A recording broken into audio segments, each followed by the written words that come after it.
Hello, everyone. My name is Sandeep Nathan, and in the next 10 minutes or so, I'll take you through a high-level overview of the management of acute ST elevation myocardial infarction in the cath lab. A little bit about the coronary anatomy and vascular supply of the heart. The heart, as you know, is a muscular organ that pumps blood throughout the body, the right side to the lungs, the left side to the vital organs and tissues throughout the body. The heart muscle receives its supply of oxygenated blood through three arteries that originate from the aortic root, the LAD or left anterior descending supplying the front of the heart, the left circumflex wrapping around the left side of the heart, and the right coronary artery supplying the right side and the underside of the heart. And in this rotating 3D reconstruction from a CT angiogram, you can see the interrelationships of these vessels. Suffice it to say that the LAD supplies the vast majority of the heart muscle, and the remaining minority is divided between the left circumflex and the right coronary artery. And so anything that happens to the LAD becomes more important clinically than events that happen to the left circumflex or the right coronary artery. So, transition into what is an ST elevation myocardial infarction. Acute myocardial infarction is the technical term, the medical term for heart attacks. Usually occurs as a result of a blockage of the blood flow through one or more of the coronary arteries. And this typically happens when cholesterol-rich plaque in the wall of the coronary artery ruptures and allows blood clot to form at the site, and there's interruption of blood flow. A partial interruption is typically recognized as a non-STEMI based on the ECG pattern, and a complete blockage, typically involving a larger territory of muscle, is known as an ST elevation MI, or STEMI for short. STEMIs are more likely to be associated with death within the first 30 days than non-STEMIs, and anterior STEMIs affecting the LAD or the front side vessel are particularly lethal.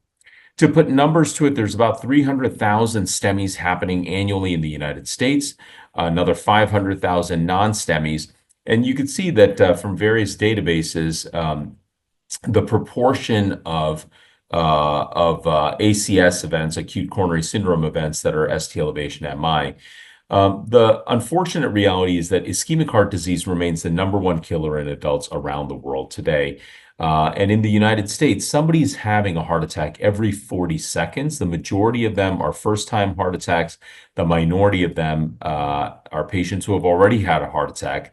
And a small proportion of these patients, 5 to 12%, slip into something known as cardiogenic shock, which is a general shock state of the body resulting from the heart attack. That's about 20,000 or so patients, and then another 30 or 40,000 patients perhaps have heart failure shock.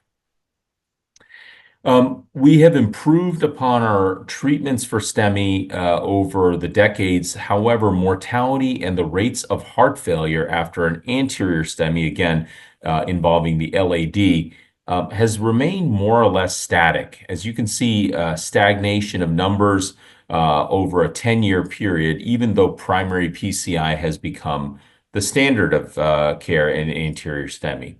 And this is what primary PCI is. Essentially, it's percutaneous coronary intervention, intervening on that vessel with a balloon angioplasty shown in the middle here, and then implantation of a coronary stent, which is a permanent vascular scaffold for the inside of the vessel. We've developed a number of adjunctive tools. We have all of these at our disposal to handle various anatomic subsets that we may encounter in the context of treating a patient with STEMI, including conventional balloons, scoring balloons and cutting balloons, drug-coated balloons, coronary stents, as I showed you in the previous slide, a variety of tools for calcium handling, rotational atherectomy, orbital atherectomy, laser, shockwave, which is intravascular lithotripsy, and very high pressure balloons. Acute therapies which have improved outcomes in STEMI are summarized on this slide. So we have a lot of tools. Some of them improve the angiographic appearance and the acute outcomes. These are the things that improve outcomes for patients long term. So getting to the lab, opening up that vessel, and ideally doing it very quickly, giving them potent blood thinners to reduce the size of the heart attack. Early invasive versus a watch and wait approach in patients with cardiogenic shock. complete revascularization in patients with multivessel coronary artery disease, and various strategies for mitigating bleeding risk. Um, all of that said, we still encounter some common complications in the world of STEMI, both acute and chronic. Ventricular arrhythmias, which are heart rhythm abnormalities, which, if not treated promptly, could end in death. Cardiogenic shock, which unfortunately is rarely recognized in its early stages. Only when it's progressive or refractory do we recognize that these patients are in real trouble. Cardiogenic shock today still carries a 50% 30-day mortality. And then heart failure, which you see here is a very unhappy looking left ventricle in a patient with ischemic heart disease. So let me ask the question that patients frequently ask me, how likely is complete recovery after a STEMI? Am I going to be normal after successful primary PCI? And this is a patient in my practice who was a young man, had a normal squeezing function of his left ventricle. Immediately after a big heart attack, has a very decreased squeezing function, now with a blood clot right at the apex of the heart about a month later, and then slowly he's recovered, but not to normal. And so the answer is that we could do all the right things and still not get a perfect result. So why is that? Why is it so challenging to get a perfect result when we do all the right things? And this slide, I think, nicely summarizes the difference between the vessels that we can see and intervene on this CT angiogram and the microcirculation in this plastinated heart. The density of the capillary network in the coronary arteries is incredible, and the coronary microcirculation comprises the vast majority of the coronary vasculature, about 90%. And until now, we really don't have a lot of treatments for the coronary microcirculation. Enter SSO2. So Therox supersaturated oxygen is a treatment for coronary microvascular obstruction in anterior STEMIs involving the LAD territory. And it's administered after primary percutaneous coronary intervention. The concept is summarized here. It's a very complex, a lot of complex science went into it, but the administration is thankfully very, very simple. Essentially, this console creates aqueous oxygen at room temperature, mixes it with blood, and infuses it back into the heart through a catheter. It's a 60-minute infusion of supersaturated oxygenated blood at a flow rate of about 100 milliliters per minute that delivers about 8 to 10 times the oxygen content that would be possible if you were to give these patients oxygen through a nasal cannula or a non-rebreather mask, or even if you put them on a ventilator and gave them 100% oxygen, you still couldn't deliver the amount that this system is capable of delivering. A little bit more detail.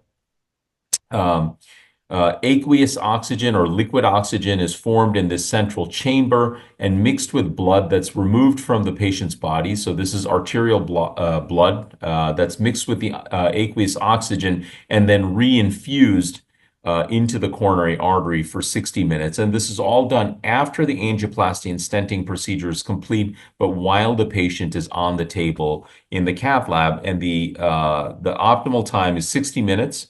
Longer periods have been studied in previous studies. Shorter periods of infusion have not been systematically studied. So 60 minutes is what we aim for when we're delivering this therapy. And across 2 randomized controlled trials, it's been demonstrated that there's a very significant decrease in the size of the infarct. So that's the amount of damage to the heart muscle is reduced by about 26% in patients who are treated with supersaturated oxygen. In a propensity-adjusted analysis to another cohort of patients who had anterior heart attacks but not treated with SSO2, what you can see is that there's a pretty substantial reduction in the rate of death and heart failure at 1 year. And again, this isn't a randomized controlled trial, but it is to say that with the administration of SSO2 as an adjunct to all the other things that we do in the cath lab, we could potentially greatly reduce the risk of heart failure and death after big anterior ST elevation myocardial infarction.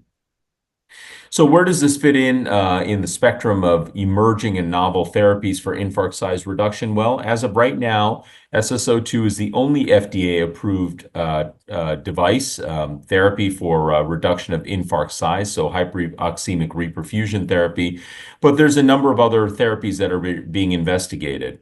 You may be familiar with Impella. Impella is an FDA-approved device. It's not approved for infarct size reduction. It's approved for cardiogenic shock and for treatment of patients during high-risk PCI. But in the future, we may be using it for infarct size reduction as well. And there's also some pharmacologic agents that are being investigated for mitigation of reperfusion injury. So lots more to come. Stay tuned. I'm going to stop there and turn it over to my colleagues for some discussion on documentation. Thank you so much.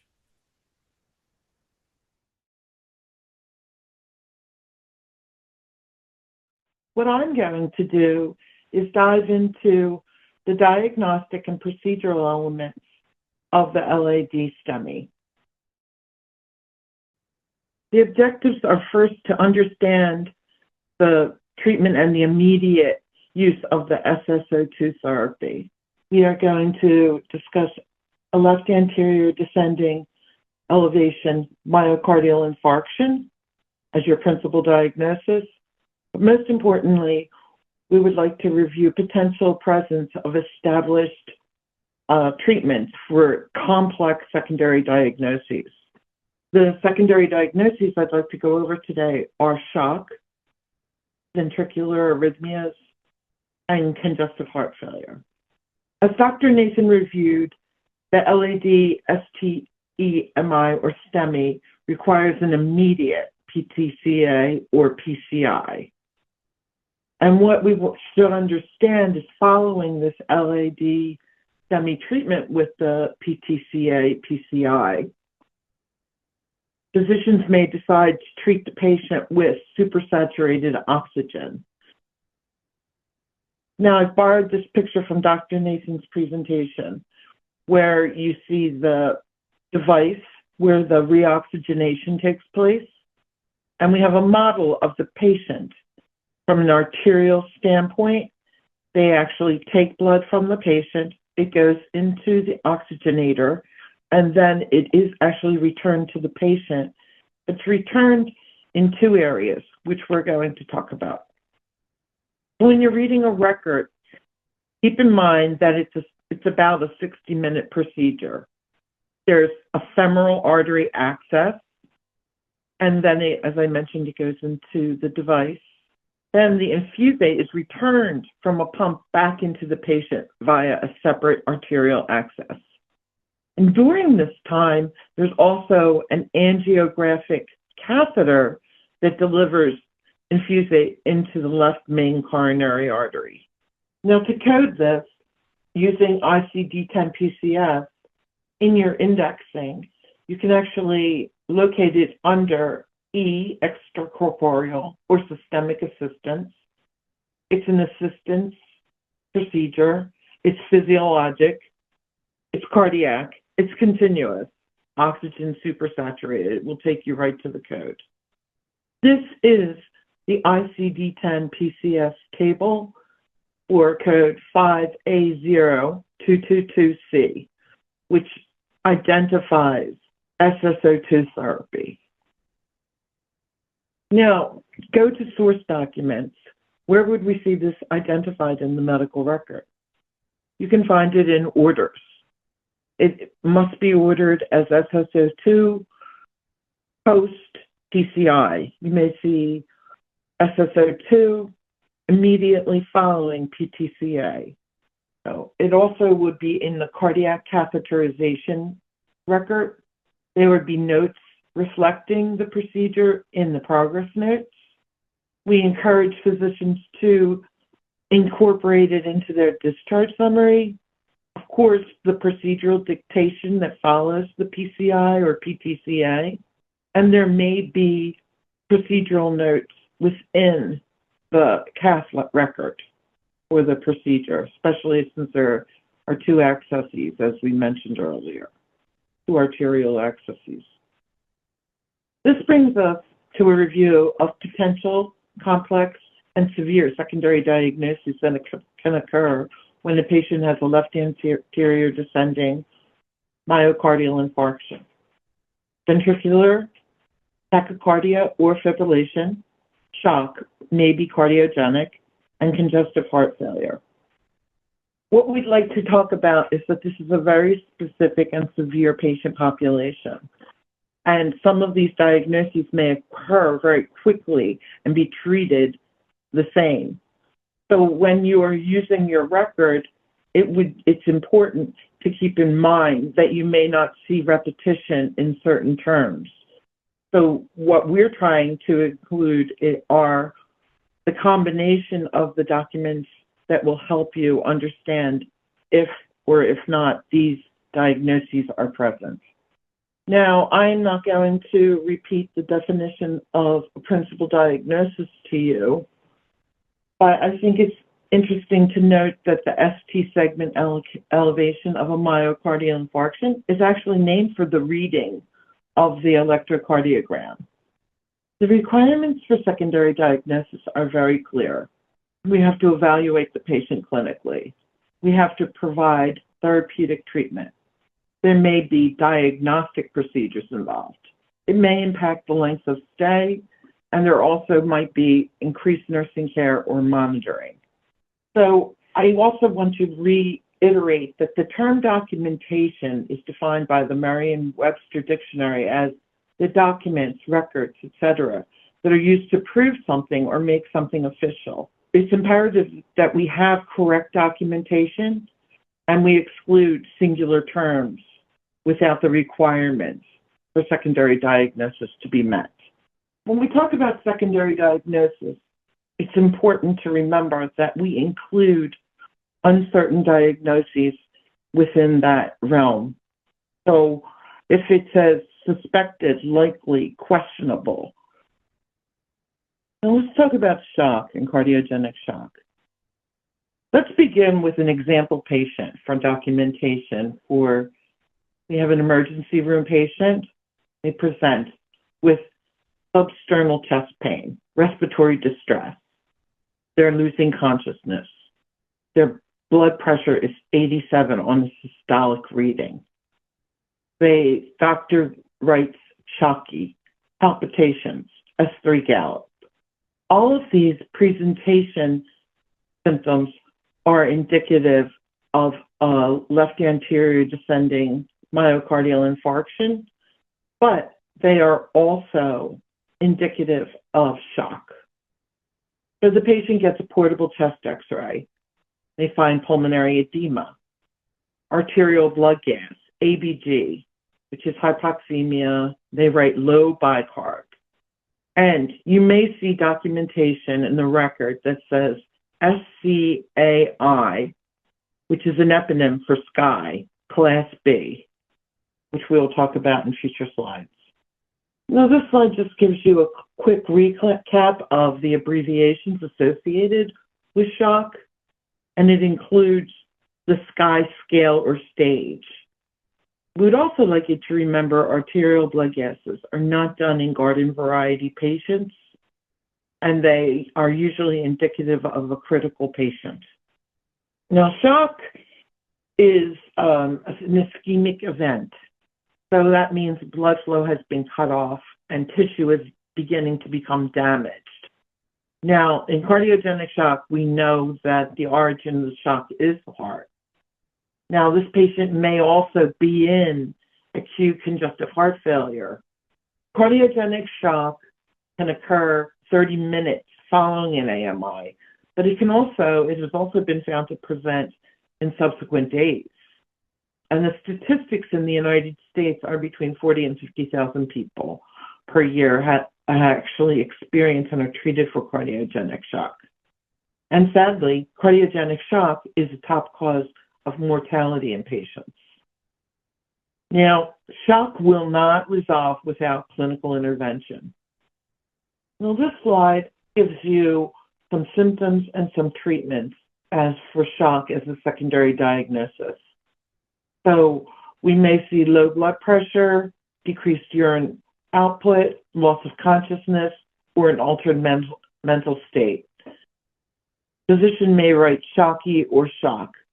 The treatments that are administered very quickly include vasoactive and ionotropic medications, and these are given intravenously. They're usually given immediately. So if the patient is potentially in shock, your next question should be to investigate what type of shock. Is it documented and treated as cardiogenic shock? Now, these are the vasoactive and ionotropic IV drugs that we discussed: norepinephrine, epinephrine, and dopamine. Now, it's important to mention that the patient is at a pivotal point in their emergent treatment in the record.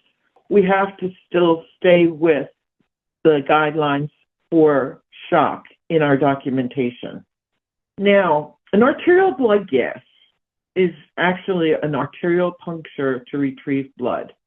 We talked about this STEMI classification, STEMI staging.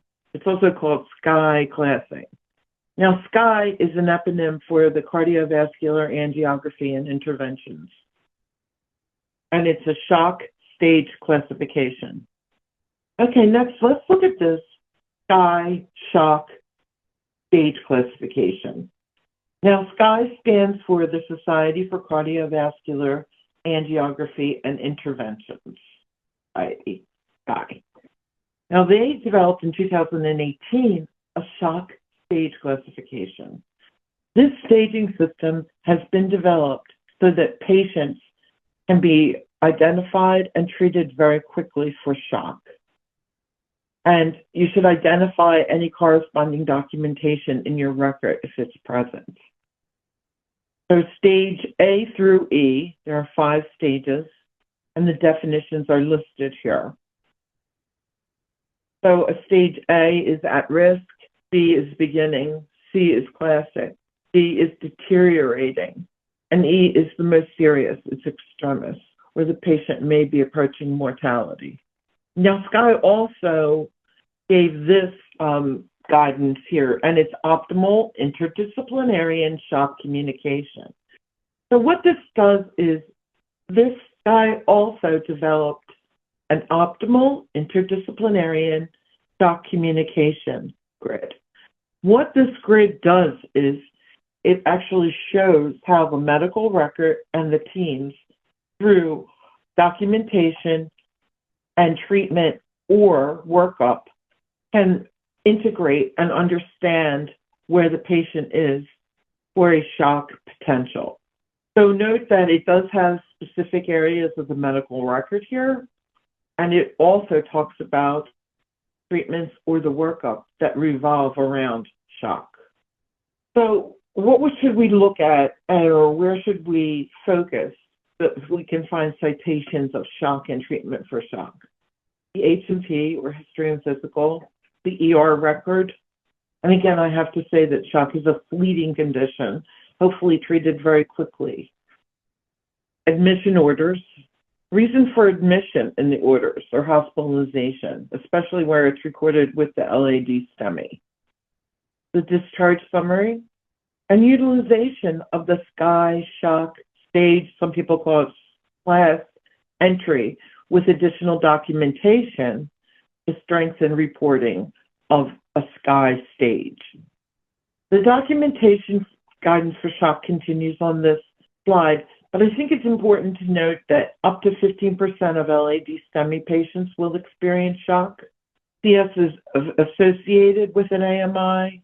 You may see terminology in the record such as shocky, unresponsive, and then treatment like infused norepinephrine, increased systemic vascular resistance, which is abbreviated SVR. This data on this slide are terms that are commonly associated with shock.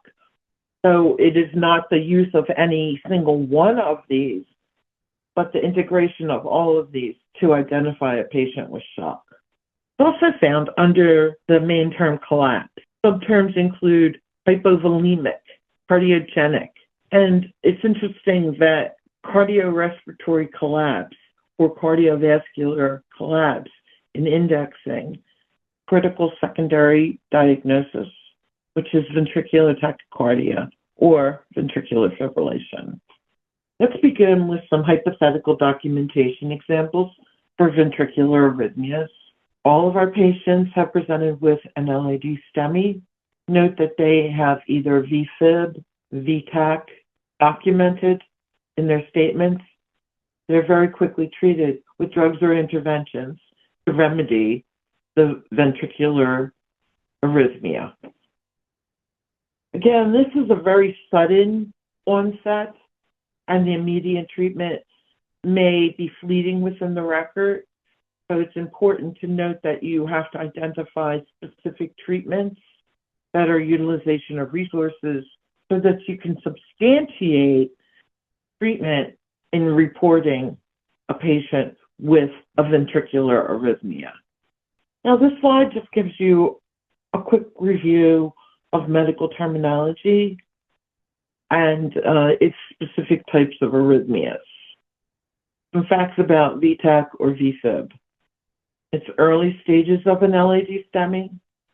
It does increase the patient's chance of mortality. Can also lead to a cardiac arrest, and they also may do what's called emergent defibrillation, which is identified with the notation of joules, which is actually spelled Joules. So cardioversion is always identified by the amount, and that's in joules, which is an electrical calculation. And of course, we do see the EKGs and the ECGs in our record, but we all know that we may not take results from an ECG or an EKG or telemetry strip from the medical record. Medications that we utilize to treat ventricular dysrhythmias mirror several of the same drugs that we use to treat shock. So it's important to understand that if there's a rapid clinical intervention, you have to link it to the appropriate diagnosis. So this may be somewhat complicated. It may be an arrhythmia. It may be shock. It may be both. It may be some other type of cardiopulmonary disease. But what's important is just to understand that they do track to different diagnoses. This could actually potentially create a query if both complex secondary diagnoses are noted in the record and the same drugs are utilized in tandem to treat them. So this might need some clarification. This slide, I'm going to wrap up with the diagnosis codes for ventricular fibrillation and tachycardia. At this juncture, I'd like to move on to a very complex secondary diagnosis, which we all know is congestive heart failure. Here's a documentation example for congestive heart failure in patient A. Patient presents with an LAD STEMI, quickly diagnosed. An echocardiogram is performed stat, which shows left-sided increased filling. But what's important to note here is they may use DP, which is left ventricular and diastolic pressure increase.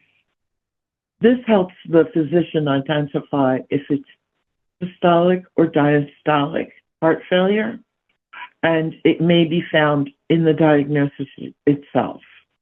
Our patient has an acute left anterior STEMI with acute diastolic congestive heart failure, dyslipidemia, and hypertension.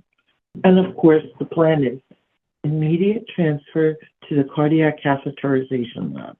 And here's a slide showing you just a quick review of the diagnoses and how they would be coded. And the principal diagnosis is the LAD STEMI, and the three diagnoses underneath have all been vetted by the Uniform Hospital Discharge Data Set, which is UHDDS. Here's another coding example of patient A, where we also show the potential DRG.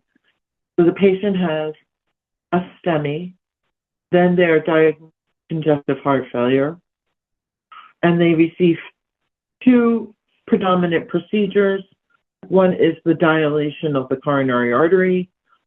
This patient had 2 drug-eluting stents, and then they had the assistance with a cardiac oxygenation, the SSO2. Here's another example. It's patient B. So they present with squeezing chest pain. They are diagnosed with an LAD STEMI. In the emergency room, again, there's an echocardiogram performed stat. So this shows a different abbreviation from patient A. They write left ventricular ejection fraction, LVEF, 42%. What does this mean? This means that it gives the physician the identification that this patient is in heart failure. So we would seek documentation that would substantiate this. Their impression is they have an acute left anterior STEMI and the exacerbation of systolic heart failure. By no means should you code from the echocardiogram results. But if you see a left ventricular ejection fraction that has increased filling pressure, you would want to then look and identify if the physician documents and treats systolic heart failure. Now, our patient writes acute left anterior STEMI, an exacerbation of systolic heart failure. The patient has hypertension, gastroesophageal reflux disease, and hyperlipidemia. So then, again, our patient goes for emergent PCI followed by SSO2 therapy. This is a coding slide to reflect patient B. I give you an identified coding rule that states if the terminology used in ICD-10 matches the types of CHF, you would identify it in your coding. But they also state that if the physician writes terms such as decomposition, exacerbation, then this is coded as acute and chronic. This is a quick slide that shows the patient with an LAD STEMI and CHF receiving an emergent PCI followed by SSO2 therapy. The slide gives you a few examples of medical terminology and abbreviations that are associated with CHF. And again, we do not code from these. This is just to give you a better reference for your documentation seeking. I mentioned this on a previous slide, but this is a very important finding from an echocardiogram that the physician uses to formulate a secondary diagnosis of congestive heart failure in a patient. What is LVEF really? LVEF is actually a calculation. It reflects blood volume, stroke volume, diastole. Although we do not code the left ventricular ejection fraction, it's important to note that when you see one documented in the medical record, the physician is using this to help identify and treat congestive heart failure. There's other tests that are used, echocardiograms, MRIs, and CT scans. You may see the patient receive a gated equilibrium radionuclide angiography test, which is also called a MUGA, and gated myocardial perfusion scan. So you may see them ordered a SPECT or a PET scan, which is positron emission tomography. What I wanted to identify for all of the coders and the CDI on this slide is to just understand that the clinical identification and knowledge of these abbreviations are predominantly calculations. So you would, again, not be coding from these, but all of them have important impact on the congestive heart failure diagnosis. Here's another slide that literally breaks down cardiac output. And here we have all of the heart failure diagnosis codes. I included the additionally reported heart failure ICD-10 CM codes, which I know do not give any specific identification of systolic or diastolic heart failure. Now, as we wrap up, I'd like to point out a few key takeaways from this presentation. We went over the LAD STEMI treatment. and we talked about immediate PTCA and supersaturated oxygen therapy. With that, we included the correct coding of both. Then we went into the LAD, STEMI, or STEMI principal diagnosis. We are always reemphasizing the coding requirements for secondary diagnosis. And we reviewed 3 severe secondary diagnoses: shock, ventricular arrhythmias, and congestive heart failure. At this point, I'm just going to go over a 10-question quiz, and the answers are on the final slide. Which of the following is not a requirement for code reporting of a secondary diagnosis in the hospital for an inpatient?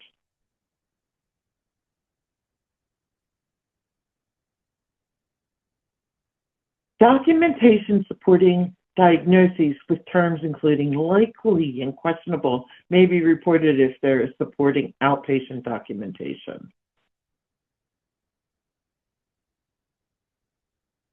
Orders in the medical record can be used to support coding as they contribute to documentation. If cardiogenic shock is not treated, it will resolve on its own.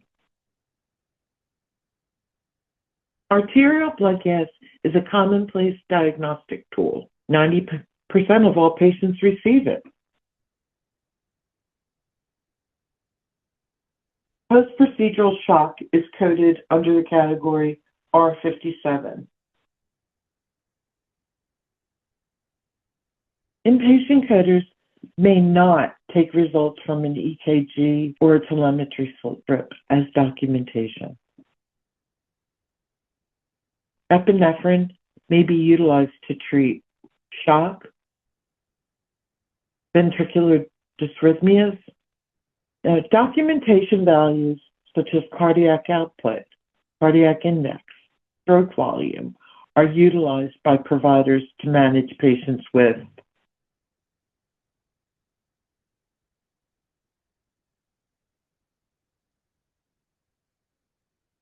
if a patient receives supersaturated oxygen therapy, or called SSO2 therapy, immediately following an urgent PTCA, PCI, it's coded with an ICD-10 PCS code. Thank you very much for attending, and here is your answer code.